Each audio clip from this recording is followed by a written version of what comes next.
Okay, let's start off. Thanks for that very deep, insightful session, Ritu, and panel on the very various types of diversity that's present in the India market. Now we will sort of ideate upon how to turn a product into a brand and working through the product market fit, right?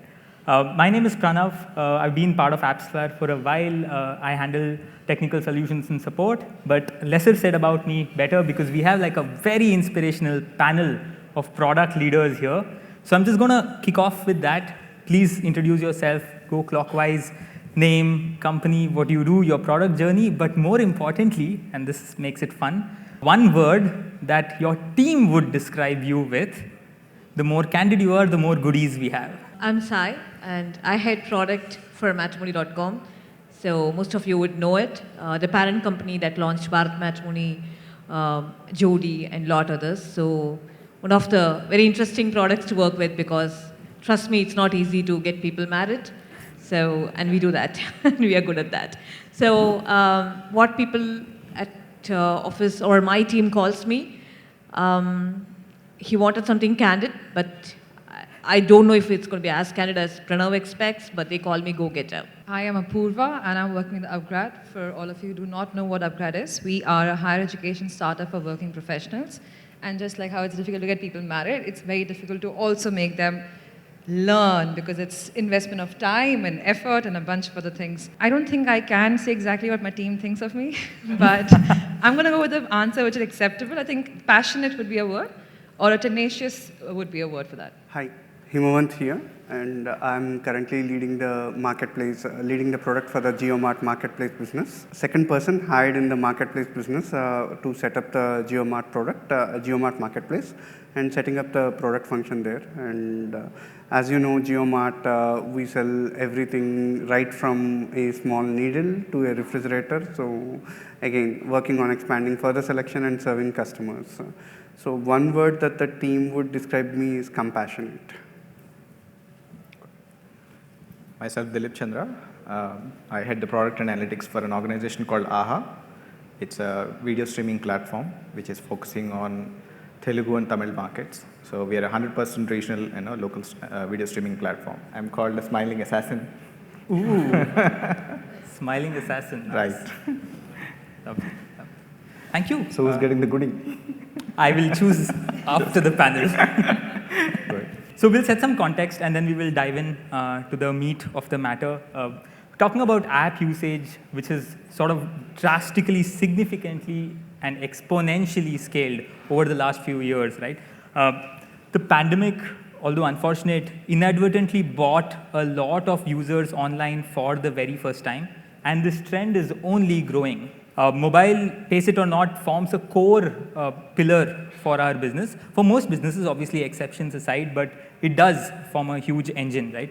And as product leaders, I think it is your responsibility and probably the privilege of keeping a tab on the pulse of the customers. And as you rightly said, add and expand features basis customer expectations, right? So I think the first question goes to you, Himavant.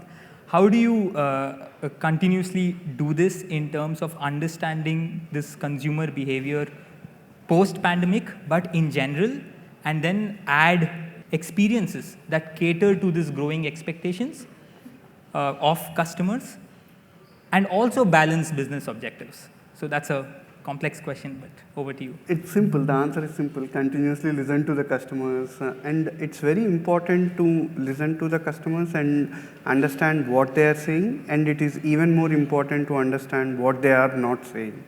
So whenever there's always a behavioral versus attitudinal bias when customers are talking.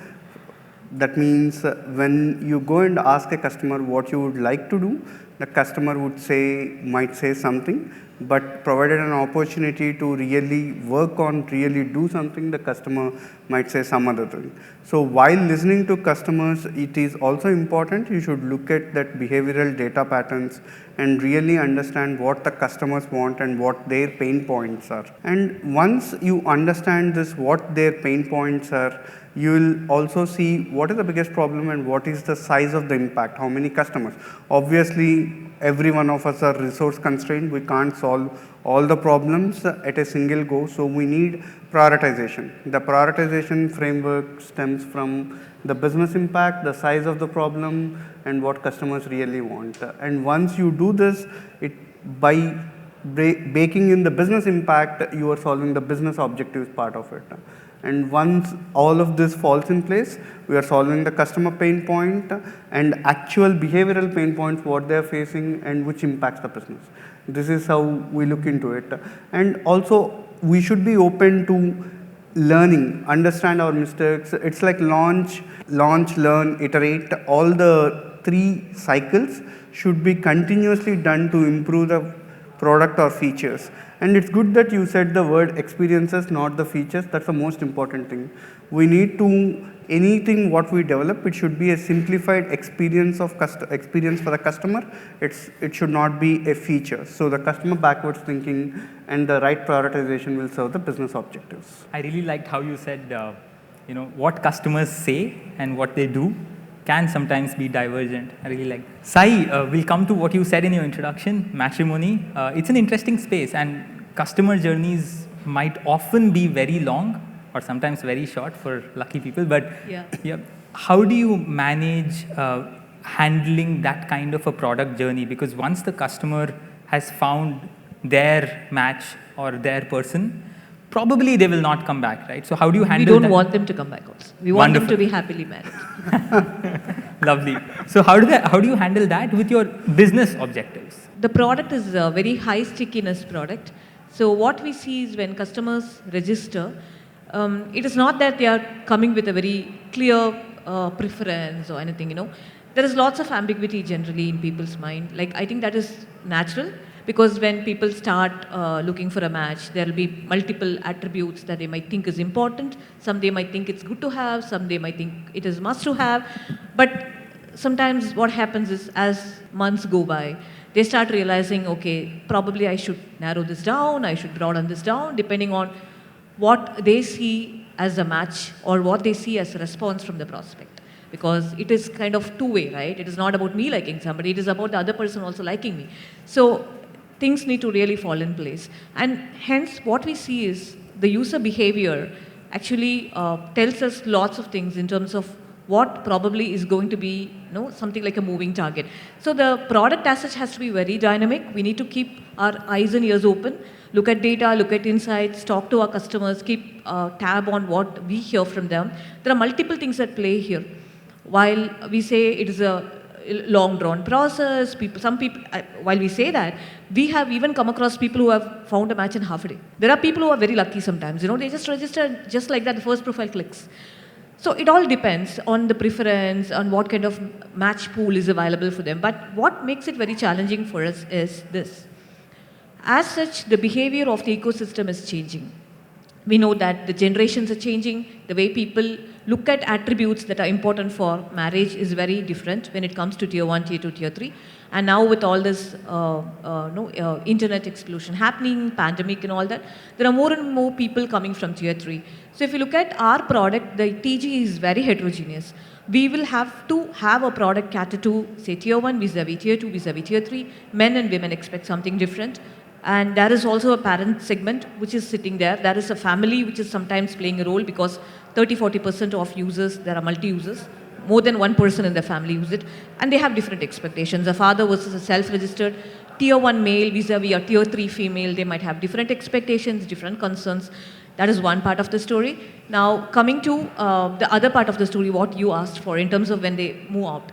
So when somebody is finding a match and happily moving out, there is a natural forward integration to our other product, which is wedding services. So we not just have only matchmaking, we also have wedding services where we have Wedding Bazaar, which is a product that powers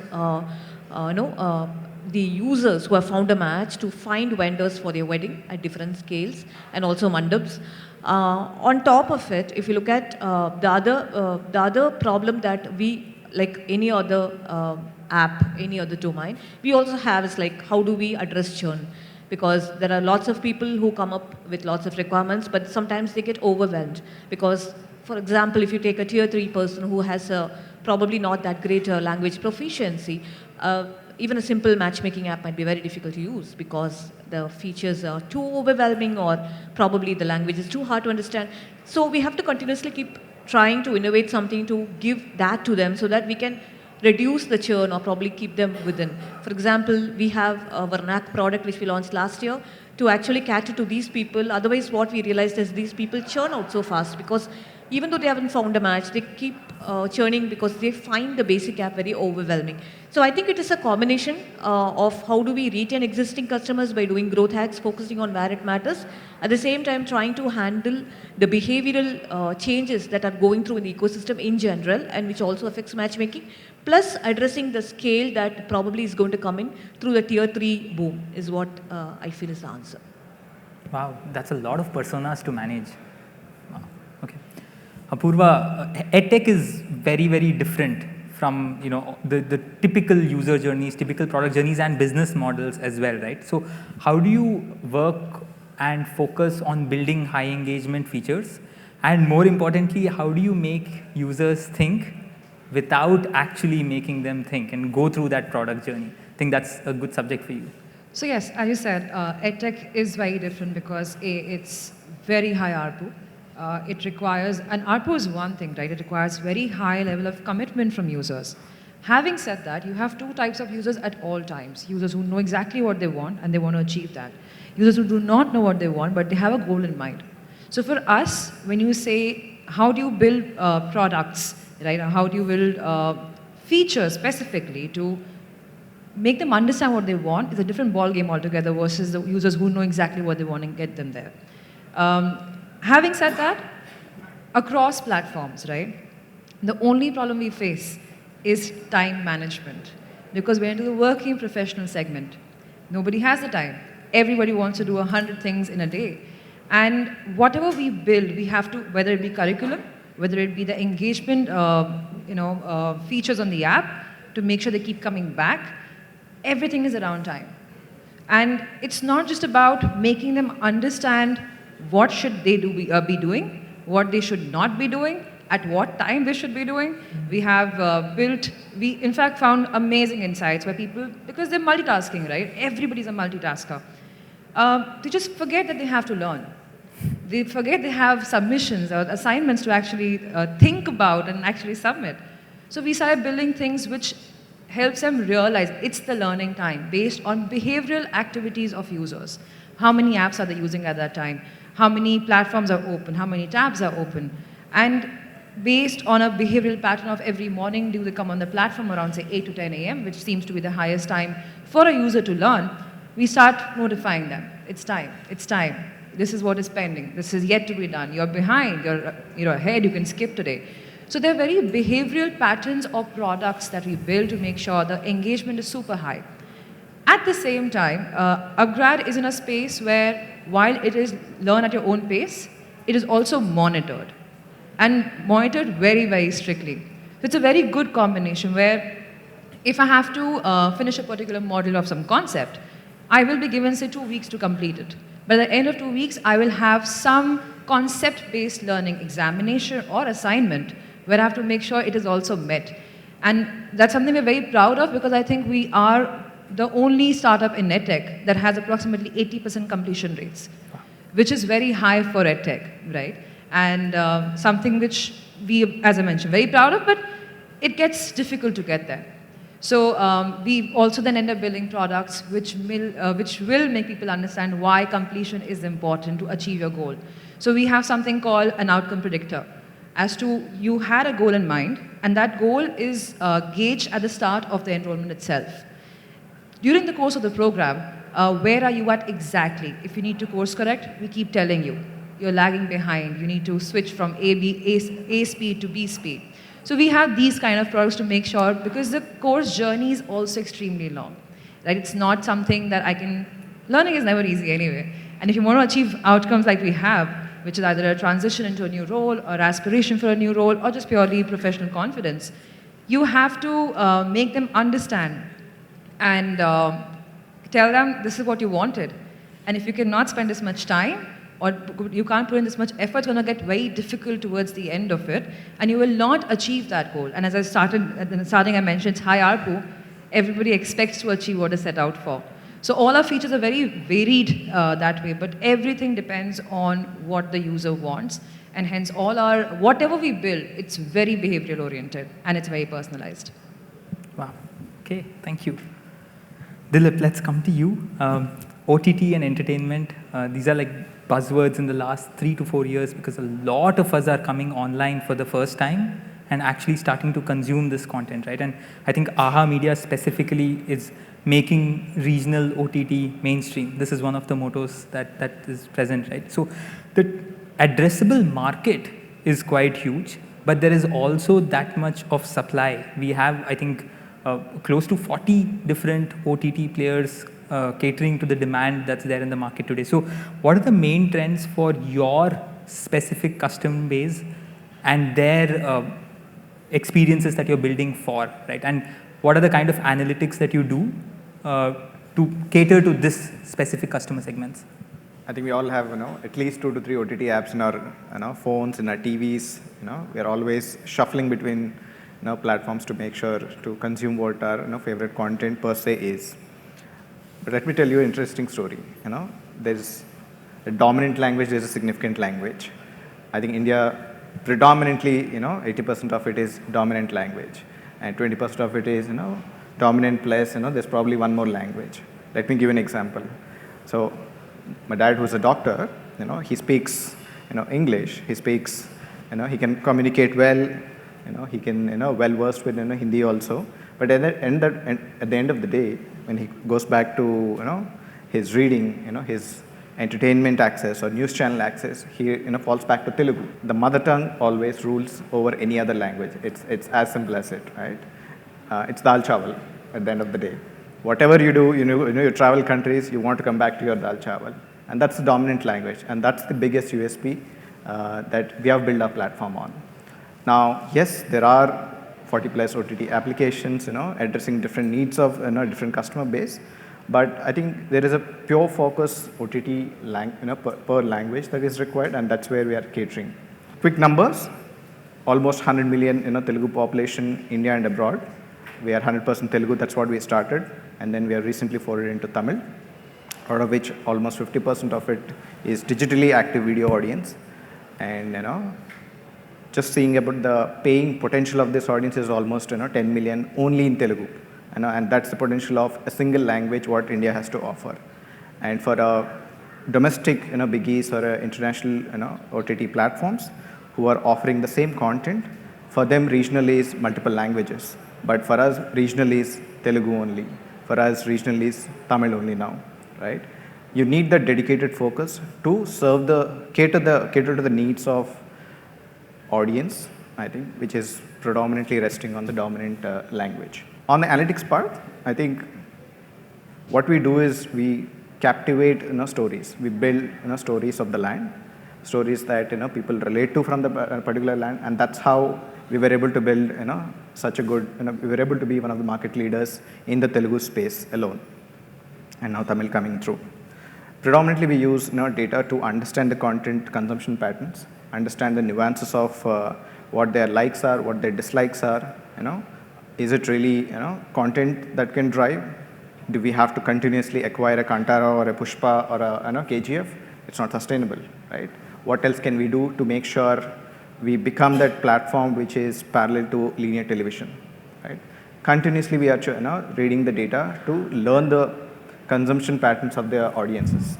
It is almost similar to that of the Hindi language, but has its own preferences in their dominant language of mother tongue. Again, very complicated to sort of very different personas and complicated to sort of move between these different languages. Absolutely, and like esteemed panelists from the earlier session talked about, I think Bharat, we are very closer to Bharat if you have to put it that way.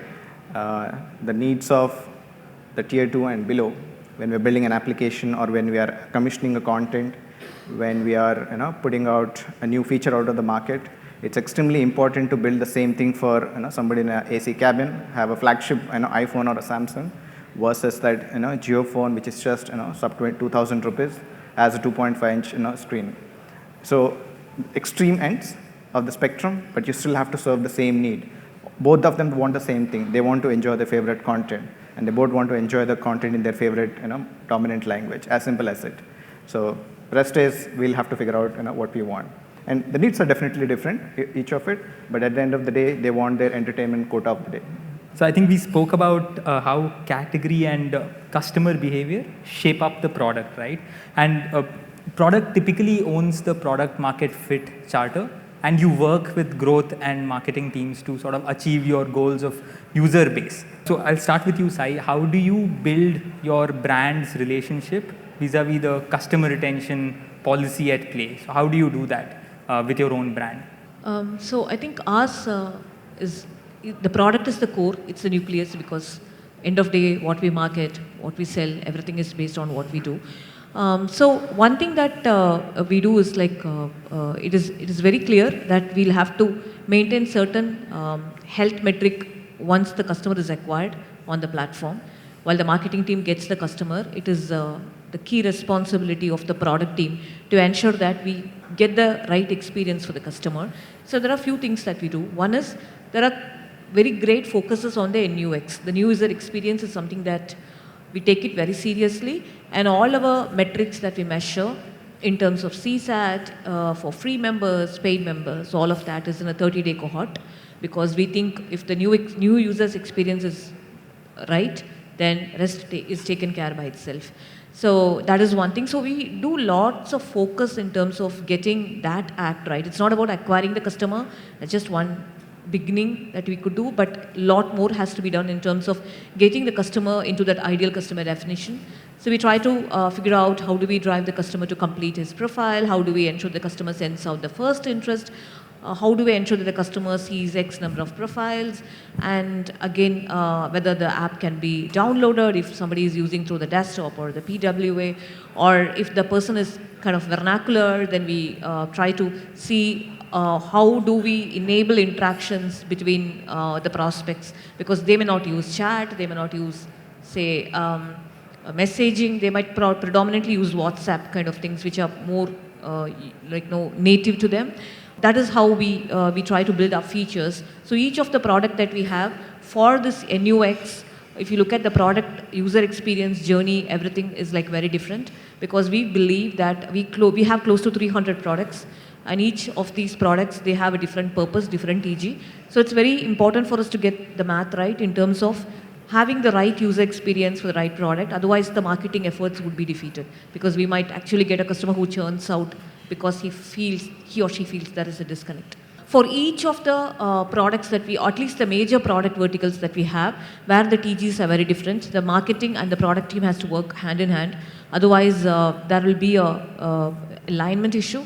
Like for example, there are a few products which we recently launched, 0 to 1. One is, we launched a product for the vernacular, which is called Jodi last year. So we asked, while market did the research, we had to do lots of research from our end to figure out what these people even want. Because these are first-time online users, and imagine these users, we're talking about Bharat, and we're talking about people coming online to buy, etc. But here are we who are like trying to bring these users online to find a match. For them, marriage is such a big thing, and for them, marriage means it is through relatives, through marriage brokers, pundits, or something like that. This is kind of a shocker for them, because suddenly they are online and they are trying to find a match online. For some of those people, it is first time in their entire life that they're even hearing something like this is possible. So for them, building the trust for them, making that trust factor important on the product was one of the key challenges. So it's not about acquiring the customer, that we could do, but again, if we don't give the right product experience, trust factor is not addressed, these people are not going to have the faith in the platform. So that is where I think the product and marketing alignment is kind of very, very important, I would say. And the other recent product that we launched is, again, a very different product. I don't know how many of you are aware. On September 6th, which happens to be the Indian Pride Day, Matrimony.com launched a new product called Rainbow Love for LGBTQ for finding a partner. So this was again a very new product for all of us, because we had to understand the domain better. We had to do lots of research from marketing and also from product, because if we do something wrong, then we are probably not going to serve the purpose. We really want to serve the community, So I think that is where both things need to go hand in hand. And for us, user experience is the key for product, I would say. While we have major metrics like engagement or churn reduction, etc., for a CSAT boils down to customer experience, and our UX team is the core of product, where they try to solve many customer problems by putting themselves in the customer shoes. And we were having a chat offline, and I was talking about how we take customer interactions very seriously. Marketing team, while they focus on getting customers doing research, product mandatorily does customer research. We talk to customers every week because we believe that unless until we talk to them, it's impossible for us to know what they want. The stated and unstated needs, like how we heard from the panel some time back, need to be addressed, but at least the stated needs, we should be able to figure out if we talk to them well. I think that is one point which all of us need to follow as a Bible. Talking to customers is the most important thing that we should do, because if we are not hearing from them, then we are probably fundamentally doing something totally wrong. That's my view about how marketing and product has to go hand in hand and be aligned. Apoorva, you mentioned something in the previous one called ARPU, right? So average revenue per user or per paying user differs, right? So that's already marketing language. So how do you work with marketing to optimize towards high ARPU users, and how do you optimize to deliver value to the most relevant customer, because relevancy becomes super important in your specific case, right? So I'm going to answer that in 3 ways. We have very simple funda. If you will not involve, you will not be able to improve within the team itself.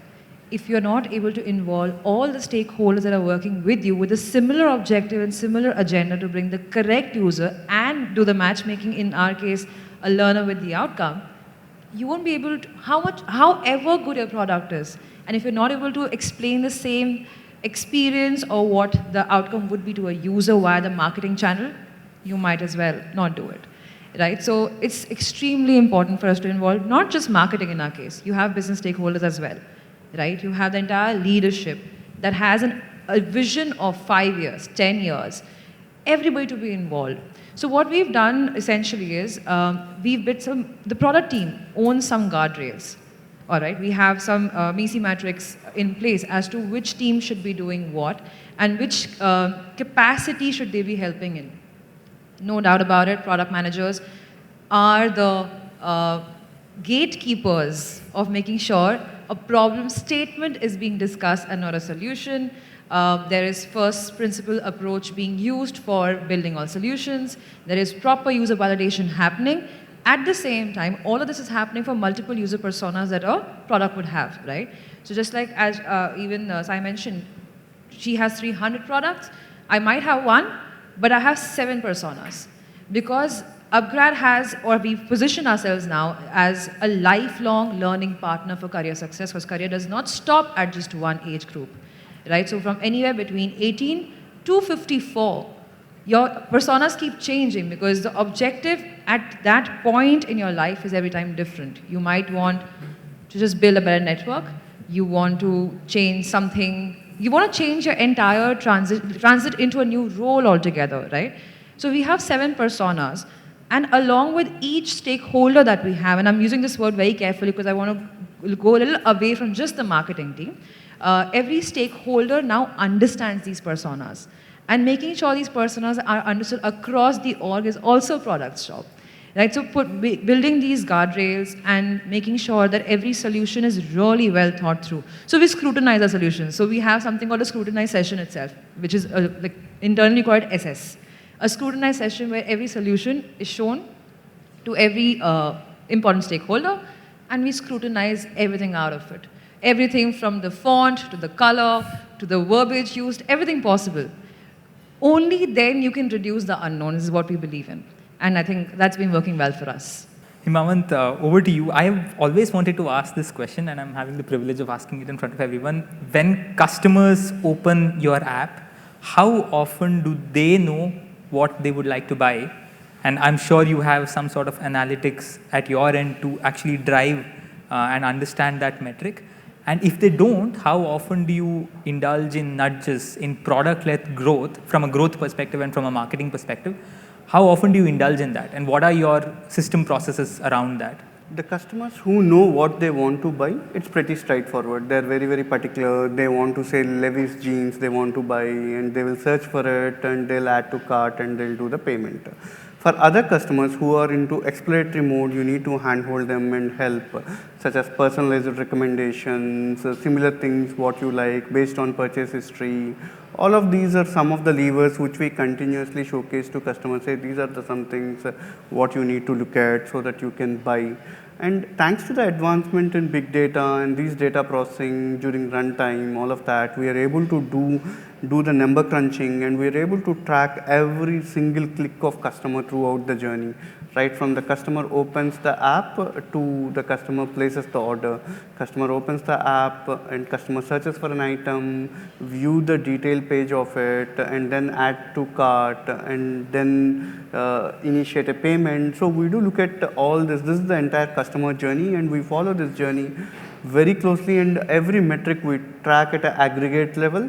And in order to what you called out, the nudges, what we do is the farther the customer in the journey, for example, rather than at the search mode, maybe once the customer added an item to the cart, the propensity to buy that item is really, really high.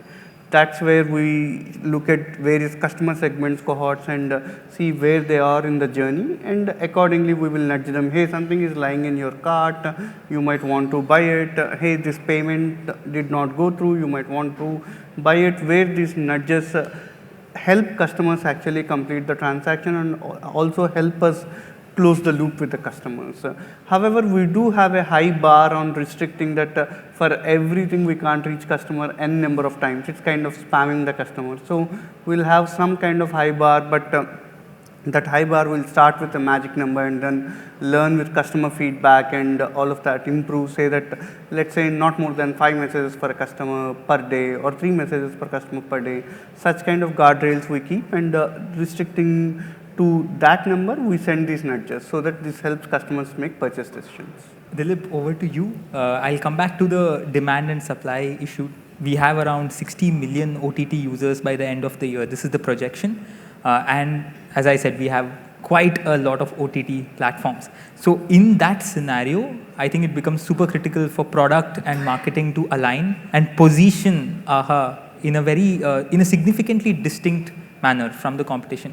How do you do that? And like, what are the analytics that help you do that? So BCG released a report very recently. The total subscriptions in 2022 would be hitting about 90 million, total number of SWOT subscribers, the paying subscriber base. And assuming that each user will have about 2 to 3 subscriptions. So the unique paying capacity, the subscriptions potential of India is about 40 odd million, right? And even if you take a quarter of that or slightly lesser than that for the Telugu states, which is Andhra Pradesh and Telangana, where we are serving, that's our target market. We're talking almost 10 million, 9 to 10 million, potential paying base, unique potential paying base. I think that's a significant opportunity. To put things into perspective, I think the biggest of the platforms have that number nationally. But to have the potential of that unique paying base in a single language in itself talks about why this is such a huge market. And I think the box office collections of the recent big movies validates it. The RRRs and from the Telugu space or the Kannada space, Kantara or the KGFs, certainly validating the fact that there is humongous potential to monetize the content from that part of the country. I think that's the opportunity. I think the growth is significant. 5 years from now, we are talking doubling this paying subscriber base. Potential of subscriber base to double in 5 years from now. That's the projections by the latest BCG report. Thanks to pandemic, the consumption patterns have kind of fast-tracked by about 3 to 4 years. The number of connected TV devices and the smart TVs exploded. I think we're all sat at home, nicely sitting in our couch in the living room experience. So exploded in terms of consumption of the content in the living room. I think it has actually, to quantify it, it went about 3x in the last 3 years alone, a big push by the pandemic. For us, 50% of the consumption comes from TV alone, the living room experience alone. That's a significant data point for us to focus a lot more on the big screen experience, right? By virtue of being a video streaming platform, we have to focus on experience. I think that's what customers come for. That's what we have to focus on. that's some of the market numbers. The way we try and stitch product and marketing is we understand, again, it's a data-first organization. Many people do not know that a regional platform like AHA just creates content, churns out content week in, week out. Our unique selling proposition beyond being 100% Telugu language is we release one content every Friday. That's our unique selling proposition beyond being a language. And starting Feb 2020, that's when we launched our platform. Till date, there has been a content every Friday. And that's how we were able to build loyalty and stickiness. I think it's an extremely loyal base. Our retention is also as high as 60 to 70% and fluctuates basis the type of content. So we were able to build that loyalty by telling the stories of the land in a single language, and that became extremely critical. They started opening up to newer trends like fiction and non-fiction shows. Not sure how many people have heard this show name called Unstoppable by a very popular actor called NBK, known as Nandamuri Balakrishna, ex-Chief Minister NTR's son. It's IMDb top 5 shows in the country, and consistently win. And while the show was broadcasted, it is the #1 TV show in the country. That's how popular it became. I think the space suddenly started opening up to more creativity. As recently as 5 months ago, we have licensed the Telugu version of Idol, Indian Idol. We have Telugu Indian Idol now. We are now opening up the season 2. We also opening up newer formats for non-fiction talk shows, more game shows and whatnot. Something nobody could have thought about in a regional space. I think we are bringing a lot more opportunities. Now, this brings a very interesting perspective of nuances of the regional audience, right? We were able to extract the interest of this audience by consuming a lot of patterns of this data. We have a robust data infrastructure. We have a warehouse, and then we build a variety of patterns using this big data. By virtue of being a video streaming platform, we capture billions of data points. So we're sitting on a gold mine of data. So constantly we understand what kind of content they liked, what did they not like. Should we do season 2? Should we even commission? Should we put 100 crores on Pushpa 2?